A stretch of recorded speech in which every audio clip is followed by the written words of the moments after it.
Serge Chourouk, qui lui a voulu faire cette entreprise sans usine alors qu'il était à la tête d'Alcatel. Alcatel, c'était quand même le numéro 1 des télécoms dans le monde. À l'aube de la révolution technologique, on était un des leaders notamment des câbles sous-marins et en fait 120 000 employés.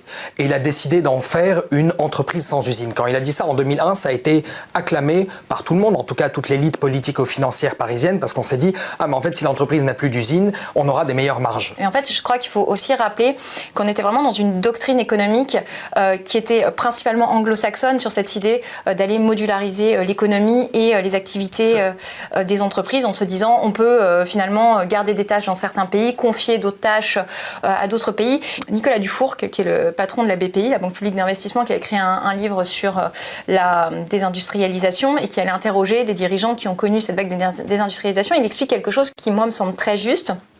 Il dit, si vous voulez convaincre la France d'une idée, il suffit de prendre Paris. Je rebondis sur la question de l'influence, combien c'est plus facile d'influencer la France. Avant l'ENA, disons dans les années 1930, vous aviez des recrutements par ministère. Et donc vous aviez les ingénieurs des corps, le corps des ponts et chaussées, le corps des eaux et forêts, etc., avec des cultures différentes qui arrivaient au sommet de l'État.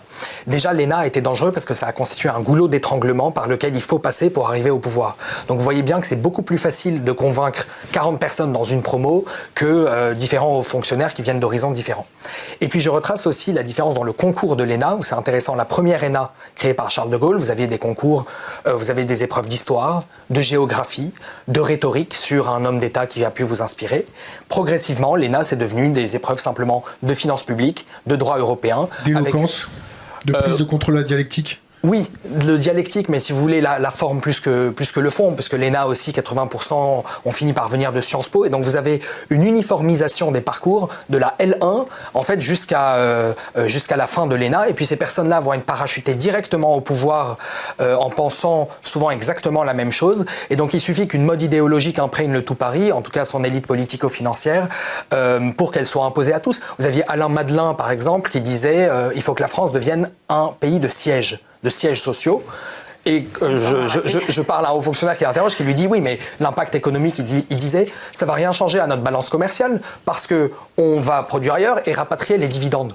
Mais sauf que vous n'avez plus les emplois, vous n'avez plus la production chez vous, et puis si un jour on décide de fermer, de toute façon vous n'aurez plus les dividendes, vous allez devoir vendre les entreprises. Et on n'aura plus le savoir-faire. Et on n'aura plus le savoir-faire, exactement. Et vous voyez aussi le mépris, si vous voulez, pour les conséquences sociales.